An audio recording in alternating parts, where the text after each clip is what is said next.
Hai, balik lagi di One Man Project sama gue Primanda Wijaya di Penikmat Cerita Misteri.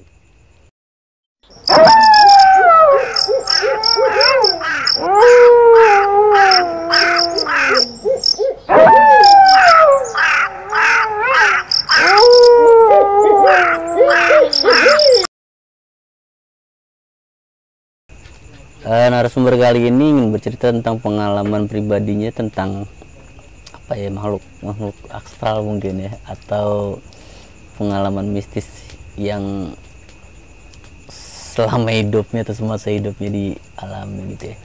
Langsung aja lah Dombe. Nah, Be, langsung aja deh. Hal mistis apa yang pertama kali yang lu alamin gitu ya, atau pertama kali lu bisa bilang atau lu tahu kalau ini tuh ini setan? Ya, waktu gue jaga lele sih sebenarnya. Juga lele nih maksudnya? Ternak lele. Oh, jaga peternakan gitu ya? Di kayak di ini sih sawah-sawah gitu naruhnya di tengah-tengah sawah. Deh gitu deh, lu tau sendiri nih nama sawah. Ya, dari cerita yang kocak kan, namanya di sawah. Sampai malamnya tuh kayak bau segala macem, keadaannya gimana. Kabarnya dekat pohon bambu tempat gua. Terus? Ya gitu, awalnya sih gua iseng, namanya malam gitu gua iseng. Gua mancingin, biasalah anak muda, ada kolam kok inian, pancingin bareng-bareng. Oh, tapi yang punya sendiri kolam? Kagak. Oh, punya orang? Itu punya orang, beda kolam. Gue pancingin, ternyata yang gue pancing bukan ikan. Apa tuh? Ya bangsa lembut begitu. Lu bisa tahu dari mana kalau misalkan itu tuh makhluk astral gitu ya? Ya pas dia berwujud itu, dia berwujud. Tadinya enggak, tadi dia bentuknya ikan. Ikan pas ya nama ini kita angkat, ditaruh korang lah, biasa nama ikan kita taruh korang. Ternyata yang gue bawa bukan ikan. Apa tuh? Kepala. Anjing. Kepala orang gitu? Kepala orang. Udah gitu yang diparah lagi tuh lebih jelek dari gua.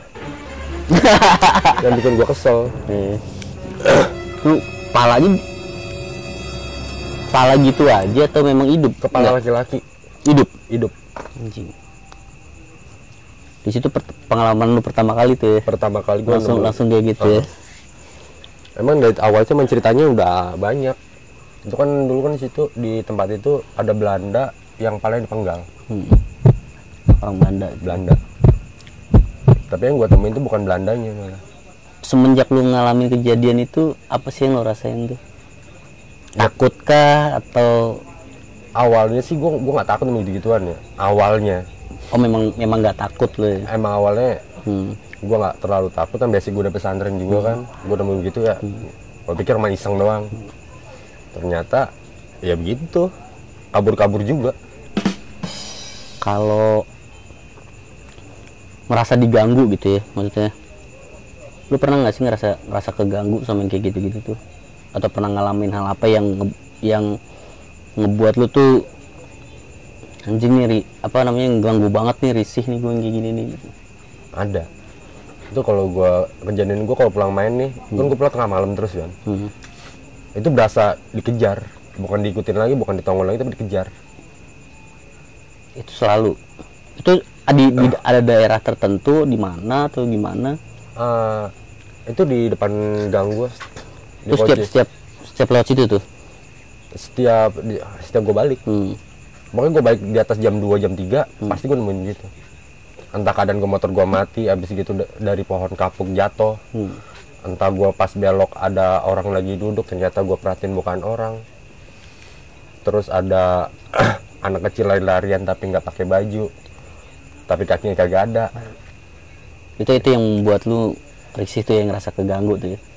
Awalnya sih risih, tapi udah sini mah biasa aja. Udah masa bodoh lah. Masing-masing gua ya. Yang terserem gitu pengalaman dalam hidup lu gitu ya, dalam hal-hal kayak gitu, ada nggak? Ada. Menjelang nyokap gue meninggal. Apa tuh? Itu kan keadaannya kan kita duluan sempet touring tuh ya, jalan-jalan kan. Nah itu nyokap udah bilang hati-hati sama yang depan gang. hmm. Di situ balai emang kosong, tapi kalau ini permisi, namanya gue pulang ya, namanya anak muda pulang nggak ada yang keadaan normal, apalagi pulang tengah malam. Gue pulang mabuk, di situ dipanggilin sama cewek. Asli itu cewek cakep. Itu cewek cakep ya, namanya gue jiwa gue masih seneng kan nyadek gitu, apalagi namanya di daerah sendiri, orang nggak gue kenal manggilin, gue tempel. Ternyata pas gue tempel ngobrol lagi enak-enaknya, kok mukanya berubah coy, matanya keluar sebelah. Anjing. Ya mau gimana lagi, Terus lu gimana tuh, kabur? nggak bisa lari gue, bener nggak bisa lari, nggak bisa lari, gue teriak nggak bisa, sampai subuh, ajan subuh, gue bisa cabut, gue kabur pulang. Nah, lu durasinya lama lu di situ apa gimana? Apa lu pingsan apa gimana?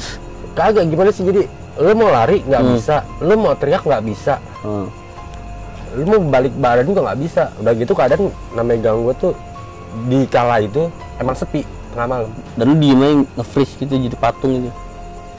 Ya gimana, gue kayak orang Saking bego, gugup aja. bener-bener kayak orang bego. Saat itu ngerasain bener-bener jadi orang bego. Itu pengalaman yang paling seram dalam hidup lu. Udah gitu besokannya nih, gue cerita gitu kan sama ustadz gue kan. Nah pengalaman gue, atau ustadz gue ngasih wejangan ya ibaratnya, wejangan biar lu nggak takut. Karena gue sekitar jam 3-an tuh gue gak balik pulang tuh besokannya ya. Trauma lah ibaratnya ya. Gue pulang kemalaman, gue tidur di masjid. Kurung Batang coy. Itu gue tahu tuh Kurung Batang ada di depannya. Tempatnya emang tertutup. Itu Biasanya kalau Kurung Batang dekat kamar mandi gitu, pinggir-pinggir gitu kan. enggak, kalau di tempat gue tuh dia Di ada depan. bukan di depan, tapi dibuat deket apa sih, imam. Oh iya biasanya depan gitu. Nah itu Kurung Batang emang kondisi gue emang kotor juga ke situ kan. Itu Kurung Batang goyang, goyang dia. Lu tidur di dalam Depan masjid. Karena gue takut pulang ke gang gue, masuk ke gang gue. Terus Ya begitu, dia gombrang ya, gue kesel kan. Gue pikir kan anak-anak ngerjain gue sambit, ternyata gue dibalik disambit. anjir. Tapi disambitnya bukan pakai batu, Ya, tangan. Itu nyata, itu kejadian. Gue cerita sama orang-orang juga, ya lu bisa iniin lah sendiri lah. Tapi emang daerah lu seram sih, masih sepi juga sih. Lu banyak pohon-pohon bambu gitu. Dan di situ tuh kalau emang setiap ada yang mau meninggal, itu malamnya Kurung Batang yang udah biasa, dia nandain Nandain nih kalau dia tuh bakal mau diisi. Apa ibaratnya dia ngasih kode kalau misalkan sebentar lagi ada yang mau meninggal nih, ibaratnya kasih petanda. Kalau kata orang-orang tempat gue itu, dia tuh tahu dia mau diisi, ada mau gantiin gitu ya.